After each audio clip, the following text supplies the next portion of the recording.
Donnie and Dolly. The team is supported by ableauctions.ca. Closing your business? We can help.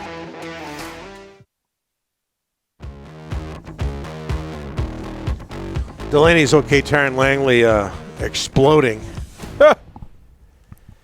Some of the comments. The inbox is exploding. What did I say? Delaney's okay. Tyron Langley is exploding. No, it's not. Yeah. They are It's too. exploding with business. With business. Delaney's is exploding with business. Let me tell you, these people, I went there on Friday. Yeah. They treated me like gold. It's just on Fraser Highway next to the big red chair. Was it Big still red there? chair. I don't know. It's We there. ask I this told you every it's time. there. They treated me so well the other day. The best. Just no details, but they're the best. They're exploding with kindness is what I meant to say. Yeah. The inbox. So, okay, I don't want to get myself worked up here. A lot of people saying Jared McCann is not a star. Ashley, the IT guy, one of them. He 64. scores some goals, still a 60-point player. Would you say Elise Paterson's a star? Would you? I mean, before this season, you wouldn't. Yeah. Oh. McCann has 37 His highest goals. was 68 points, Ryan. Yeah, Paterson's. My point is that McCann has more goals than Paterson, Yeah. if I'm not mistaken, Yeah. 37 to 36. Same amount of goals as Kuzmenko. I say Kuzmenko would be considered a star in this town. Donnie, he's got. I didn't say superstar. Yeah, he's got 64 goals. Ashley, in come on. 2 years. Come on, Ashley. Ashley, you got to get in a better mood. Go to Delaney's OK Tire and Langley. They'll give you a good deal out there. Great people. Okay, where are we here? I'm all confused. It is Tuesday, right? Yeah. Okay. Yeah. All of today's guests are brought to you by the Bayside Oceanfront Resort. Is Jeff still with us? Is he still on the line? An exciting spring and summer season awaits at the Bayside, including a soon-to-be-completed outdoor pool fully equipped with ocean view cabanas, alongside the number one ranked coffee shop in Parksville. They took a poll. Bayside number one. The Bay Cafe just steps away. Call 250-248-8333 now to book your reservation. Mention Donnie and Dolly for 10% off your nightly room rate. Also be sure to grab some Donnie and Dolly merch now on sale at the Bayside as we bring in from Sakaris and Price, Rink-wide podcast, and Parts Unknown. We'll find out about that in a second. Jeff Paterson, how are you, sir? I, too, am confused, Donnie, because I've only been a Wednesday guest on your show, and I think it's Tuesday today. Now, Ryan explained it's a short week, and so you're compressing all your guests, but I think the one other time that I was not a Wednesday guest was in a short week like this, and you guys had the key of Thomas Drance across my chest. Remember that? Yeah, I do remember that. Yeah. Yeah. Jeff, I'm looking at the screen right now. All systems go. We're good. Yeah. Okay? Tell right. us about your new gig. Yeah, I've started today. I just announced within the hour. I guess the title is manager of the Canucks site at the Hockey News. Now, as we all know, and we all experienced a couple of years ago, big media is shrinking. And so I think this is cool. I mean, the Hockey News, obviously an institution. We all remember growing up reading the tabloid version, the newspaper. Obviously, they have expanded with the times and are now a fully digital operation, although they still produce magazines. But they are branching out at a time when other operations are scaling back. They're trying to find a beat writer in every city around the National Hockey League. And I think by next season, the hope is to have somebody in all 32 markets. And so they approached me and I thought, you know what? It's been a couple of years since I've really done some writing, but I've always enjoyed writing, going back to the column in the Georgia Straight and the time that I was at the Province. And then at TSN, I did some writing for the website as well. And so, as of today, I'm back on the beat covering the Vancouver Canucks. This will get me back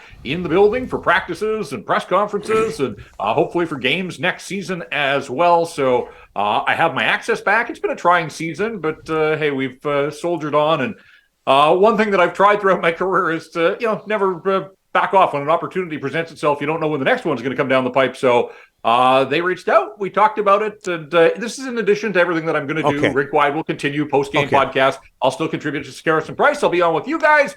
But yes, I've got a lot of jobs these days, which isn't bad because a couple of years ago, I had no job. So all things we know. This is an exciting day. Yeah, I'm looking forward to it. I'm not going to the game tonight, but we'll be at practice tomorrow and the last couple of home games of the regular season. Jeff, when I was growing up, Ryan, if you want to hit the sound effect In there. Sean Korea in 1950. Nothing meant more to me in terms of consuming sports than two publications. One was Sports Illustrated. The other was the Hockey News. Now you're working for the Hockey News. We're not exactly the same age, but what did the Hockey News mean to you back in the day?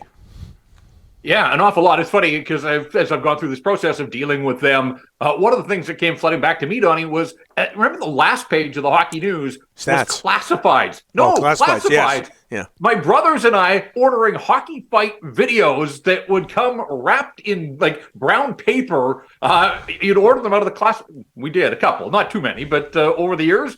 We ordered a couple of hockey fight videos, and somebody had compiled a bunch on VHS tapes, and we got them and plug them in, and away you go, watching the two guys just slugging it out. So, no, I mean, it was, look, it was a simpler time, I suppose, on the media front, and as a consumer,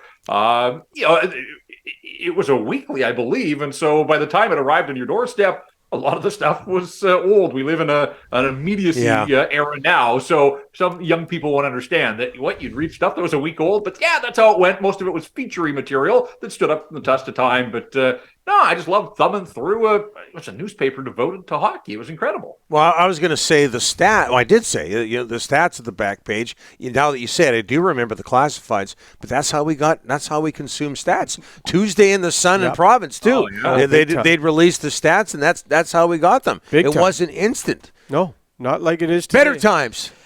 Jeff, Canucks and Kraken tonight. Canucks have lost 3 straight. What's going on there? And the goals against a little too high for, I think, Tocchet's liking. Yeah, I think finally the lack of depth on defense is catching up to them a little bit. I guess I thought that this would have happened earlier, and full credit to the AHL call-ups that stepped in and did their job, and a guy like Kyle Burrows, who's been a depth piece, and he stepped in, and obviously having Thatcher Demko back for most of March was the biggest part, but they still had Demko in goal here, and there's been some slippage. They've given up a power play goal in each of the last 3 games, and so penalty kill maybe taking a bit of a step back. It's funny, I was looking at this. The penalty kill is still 32nd in the National Hockey League. Under Tocchet, it has been better, but I think we've been blinded by all these shorthanded goals, and somehow it feels like the penalty kill is now this offensive weapon. Statistically, the penalty kill, it's better. Again, how could it not be? Because they're still dead last in the NHL, but in 30 games under Tocchet, the penalty kill is 22nd best in the National Hockey League. So I think it's 77% under Tocchet, where it's at 70% for the year. But it just tells you that there is still a ton of work to be done there. And I know that they thought they had addressed some of it last offseason, and obviously a healthy Ilya Mikheyev you'd think would help, but they also thought Curtis Lazar was going to come in here and help the penalty kill. That didn't happen. So it'll be interesting to see personnel-wise with the limited budget they've got when they go into the offseason. I think we all think that they're going to try to find a third-line center. I would think one of the priorities for that player, whoever it is to be a part of the Vancouver Canucks penalty kill next season. Well, when you look at next season, one question I have for you is the backup goaltender position. Do you think Colin Delia is the guy? He isn't signed. He's UFA. They haven't talked to his agent yet. But how do you see that roster battle shaping up? Yeah, I still think that Spencer Martin probably would have been a capable backup if he had just been the backup and played 20 to 25 games and played once a week. But the minute Demko went down and he got thrown into the fire and was the guy, I think the league got onto him pretty quickly. It seemed a lot of teams were picking on that glove hand of his, and then it sort of spiraled out of control for him to the point where he lost his last 10 NHL starts. So he's under contract for next year.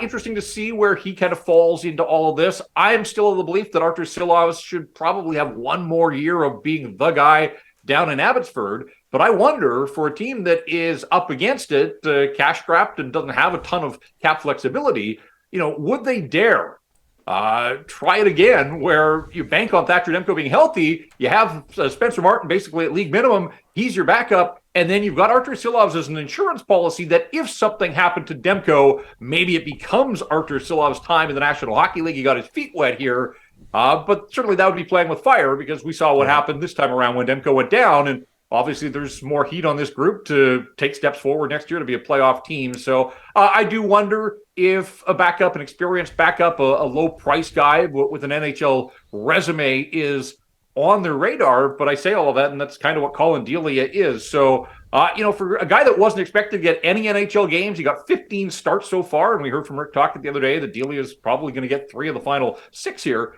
He's won 9 of his 15 starts. Like, it's hard to argue with that. It's not always pretty. It's not textbook stuff. By his own admission, he's not the most orthodox goaltender, but it sounds like he's a really good teammate. He's accepted his role here. So I do wonder if Colin Delia is part, a 1-year kind of stopgap again next season.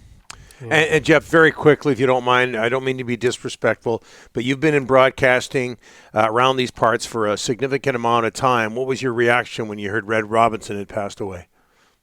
It hurt. It hurt because it's personal for me. I went to grade school with his son, Jeff. And so we had an instant connection because our names were the same. Red Robinson, Dunny, was a little league coach of mine for a couple of seasons. Wow. And I've told the story to a couple of my friends here recently. Red told us, and this time he was the morning guy at CKWX, and he told the team that if you guys win the league championship, I will read each of your names on the air at 9 o'clock tomorrow morning. And of course, he got that big booming voice, and we went out, we held up our end of the bargain. We won the league championship, and 9 o'clock the next morning, made sure that my parents flipped the dial. We were NW listeners, but we went down the dial to CKWX, and there was Red, and it must have sounded so strange to his listeners. Here he is reading a list of 8 and 9-year-old kids' names, but it was cool. I mean, and the fact that I knew he was a broadcaster, absolutely one of my big inspirations. And I didn't have a ton of connections with him as I grew through the business, but I ran into him a couple of times. He was aware that what I was doing and trying to carve my place in sports in this market and all that kind of stuff, and seemed pretty proud of what I had been able to do. So absolutely, in some way, following in his footsteps back from my childhood years when Red Robinson was my little league coach. We were the Dodgers back then, and yes, we were league champs. Oh, the late great Red Robinson. Jeff, thanks so much for this, and congrats on the new job. Thanks, guys.